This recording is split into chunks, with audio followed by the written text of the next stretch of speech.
اسلام کا زور اس بات پر ہے کہ کوئی غلط بات دیکھو تو تماشائی مت بنو، اس غلط صورتحال کو بدلنے کی کوشش کرو۔ من رأى منکم منکرا فلیغیرہ بیدہ، جب تم میں سے کوئی منکر دیکھے تو اس کو بدلے۔ ہمارے درمیان منکر کا جب لفظ آتا ہے تو کوئی چھوٹی داڑھی کو منکر مان لیتا ہے، کوئی ٹی وی کو منکر مان لیتا ہے، کوئی بے پردگی کو منکر مان لیتا ہے، کوئی موبائل کے غلط استعمال کو منکر مان لیتا ہے۔ منکر ہر وہ صورتحال ہے۔ اس وقت ملک میں سب سے بڑا منکر یہ ہے کہ ایک ایسی طاقت برسر اقتدار ہے اور اپنی طاقت کو بڑھانے کی کوشش کر رہی ہے جو توحید والوں سے توحید کو چھیننے کا پروگرام رکھتی ہے، جو کلمے والوں سے کلمے کو چھین لینے کا پروگرام رکھتی ہے، جس کا یہ منشور ہے، جس کا یہ مینیفیسٹو ہے، جس کا یہ منصوبہ ہے، جس کا یہ اعلانیہ پروگرام ہے کہ اس ملک کے مسلمانوں کو اسلام پر عمل کرنے کی اجازت جو تھوڑی بہت اب تک تھی وہ ختم کر دی جائے گی۔ مدرسے بند ہوں گے، نوجوان مسلمانوں سے جیل بھر جائیں گے، اور لڑکیوں کی بے عزتی ہوگی، عزت و آبروئی لوٹی جائے گی، حجاب پر پابندی لگے گی۔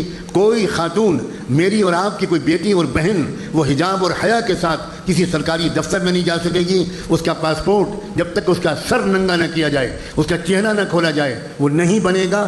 ان سارے قوانین کا ڈرافٹ بن کر تیار ہے۔ میں ہوائی بات کرنے والے لوگوں میں اللہ کے فضل سے نہیں ہوں۔ میں نے اس دستور کے کچھ اوراق کا بھی مطالعہ کر لیا ہے جو نیا دستور بنا ہوا تیار رکھا ہے۔ یہ مت سمجھیے گا کہ الیکشن آئے گا اور ہماری غفلت کی وجہ سے یہی موجودہ ظالم حکومت دوبارہ برسر اقتدار آئے گی، اس کے بعد ہم جاگیں گے، تب جا کر یہ دستور نیا بنائے کہ نہیں۔ دستور اٹل بہاری واجپئی جب وزیر اعظم تھے اس وقت دستور پر نظر ثانی کی ایک کمیٹی بنی تھی، برجیش مشرا اس کے چیئرمین تھے، میری ان کی اس وقت ان سے ملاقات بھی ہوئی تھی۔ وہ دستور تیار رکھا ہے، اس دستور کے مطالعے سے رونگٹے کھڑے ہو جاتے ہیں۔ مجھے نہیں معلوم اس دستور کے نفاذ کے بعد کتنے کروڑ مسلمان معاذ اللہ اور ہزار بار معاذ اللہ مرتد ہو جائیں گے۔ مسلمانوں جاگو، خدا کے بندوں، ایک اجتماعی بیدار امت بنو۔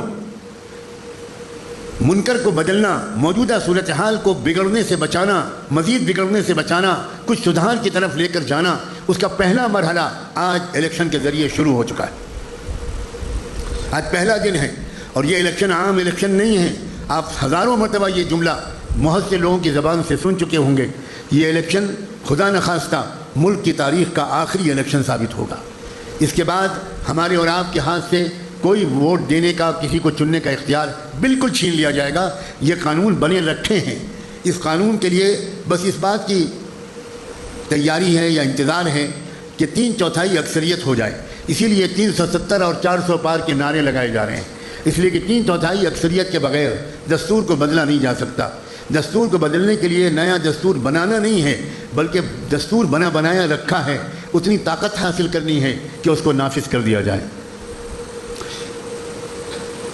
ایک ووٹ ڈالنے میں مسلمان سستی کرتا ہے؟ ایک ووٹ ڈالنے کے ذریعے آپ صورتحال کو بہتر بنا سکتے ہیں، بدتر بننے سے روک سکتے ہیں؟ ایک وہ قوم ہے جو گولیاں کھا کر، بموں سے اپنے جسموں کا چتھڑے اڑوا کر وہ صورتحال کو بدلنے کی کوشش کر رہی ہے۔ فیصلہ کیجئے کہ وہ ایمان والے ہیں کہ ہم ایمان والے ہیں۔ آپ کو معلوم ہوگا، نہیں معلوم ہوگا، گزشتہ سال جنگ کے دوران 6 مہینے 6.5 مہینے سے فلسطین بموں کی زد میں ہے، گولیوں کی بوچھاروں کی زد میں ہے، اور ان بموں اور گولیوں کے درمیان فلسطین میں 36,000 لڑکیاں حافظ قرآن ہوئی ہیں۔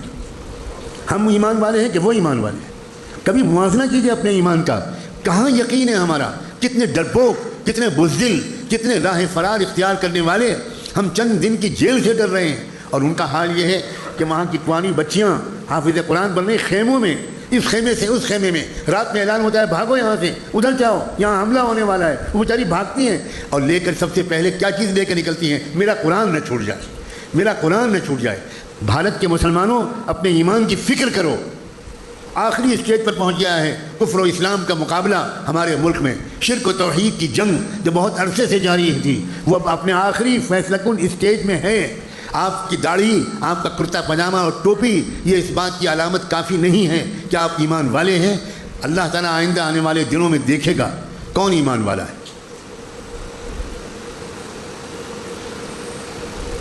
ہم الیکشن کے دنوں میں ہمارے نوجوان کرکٹ کھیلتے ہیں، چھٹی کے دن کی طرح ہمارے لوگ اس کو مناتے ہیں کہ چلو آج مصیبت سے بچ گئے، آج مارکیٹ بھی بند ہے، دفتر بھی بند ہے، کہیں نہیں جانا، خوب کھیل دیکھیں، آرام سے سوئیں۔